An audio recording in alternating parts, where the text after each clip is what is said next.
The best way to learn fighting games is getting your butt kicked and reflecting on that butt kicking in a thoughtful way. You know, it is one way. And it is a way that probably is best for some people. But I think a much larger variety of people are entering the scene every year, especially as EVO, you know, they make it a really big viewing event.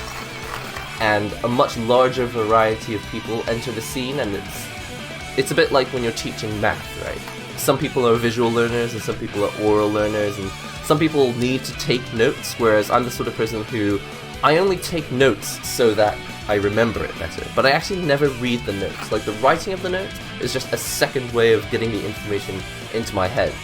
It's not notes that I will read later. It helps me organize my thoughts as the thoughts are coming in. So I think, you know, people have various different ways of learning, but the harsh getting a butt kicking and reflecting on it is one of the most common for sure.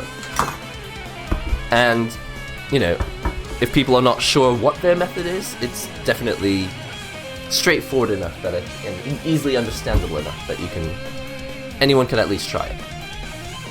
Let's make coffee, shall we? Alright, Chris Haspad, do you stream often? Yes! Basically stream 2 or 3 times during the week, and then on occasion, like this, we'll do a surprise stream here on the weekend. No one buys a game intending to lose. Oh man. That is a really interesting point, and I'll tell you why, because I'm actually hoping to make that the topic of one of the next coffee videos.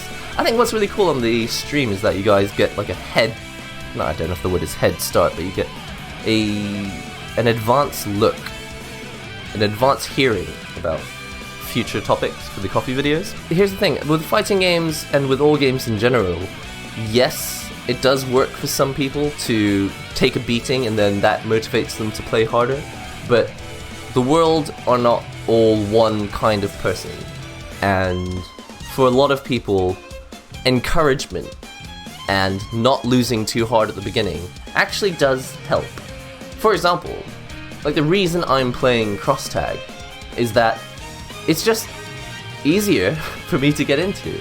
Like, I traditionally played all of the Street Fighter games, King of Fighters games, I played Guilty Gear as a kid, I played all the complicated stuff.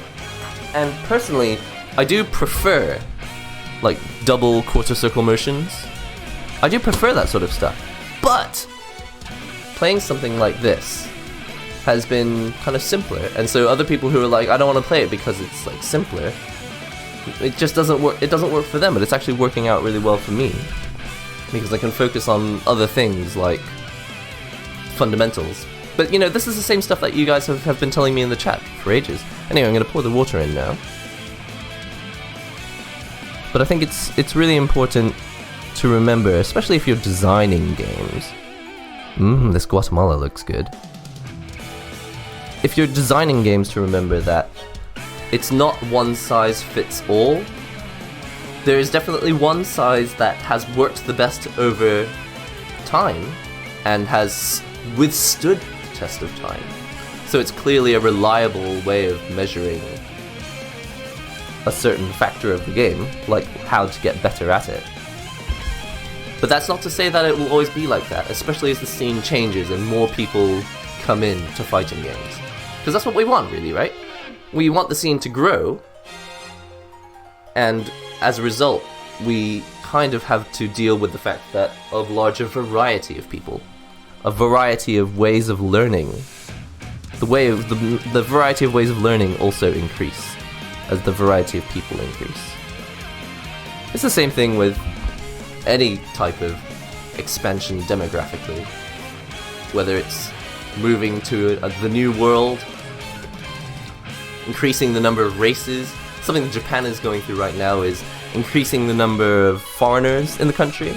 They want foreigners to be here, and yet they don't have all the resources to change, nationalistic attitudes in Japan. And so on the one hand, they've got people coming in, all races and all ages, but at the same time, Japan's not ready for it, and so there's still bullying issues, there's issues of people getting left out socially. stuff that they're not really ready for. And the fighting game is, fighting games is a small microcosm of the exact same thing. It wants more people in, but it's not ready for more people to come in. And so, as open thinkers like yourselves, it's kind of one of our responsibilities to welcome people in like that. I'm welcoming myself in. I basically wasn't part of fighting game anything until last year, because I just kind of forgot about them. Same thing with anime. I've kind of forgotten about anime for, I don't know, 10 or 15 years? I'm not sure. I forgot about anime for a good decade. I threw my glasses when I got wrecked by Kazumi 10-0. I've definitely thrown stuff. You've probably seen me do it. What was it? When I was playing Nitro Plus Blasters Super Heroines Infant Duel the other day, I was about to lose it. I was about to lose it. It's fun. It's fun, but I recognize that I'm the type of person who gets motivated by that sort of thing. But I'm aware that a lot of my friends, they play the same game and they just go, what is the point? You just get punished and it's just not fun. It's like, well, it's not for everyone. But there are other ways, other roads, other paths that lead to fighting games. It doesn't have to be through getting punished over and over again. Or maybe it does. Maybe this is the thing. Maybe everyone does need to experience getting punished. It's an important discussion and one that I'm glad to host. So, if you like to talk about these things, you come to the correct place. The meat of fighting games is fighting other players. I agree with that. I would definitely agree with that. If you can't stand losing, you're not going to have a fun time. Well, I think what's really good about that opinion is that it's realistic. I think the worst thing you could do is call someone in to play fighting games and say, don't worry, it'll be fun even if you lose. Because that's not true. They need to be aware that it could be horrifically awful. It could feel terrible when they lose. As long as they're realistic about their expectations, then when they're met with winning or losing, I think they'll be better prepared to handle their emotions. But if they think, yes, I'll go in, I'll definitely have fun, and then you just smash them to doom, then it could be kind of painful. Yeah, I think a lot of people just aren't realistic with their expectations. They see people playing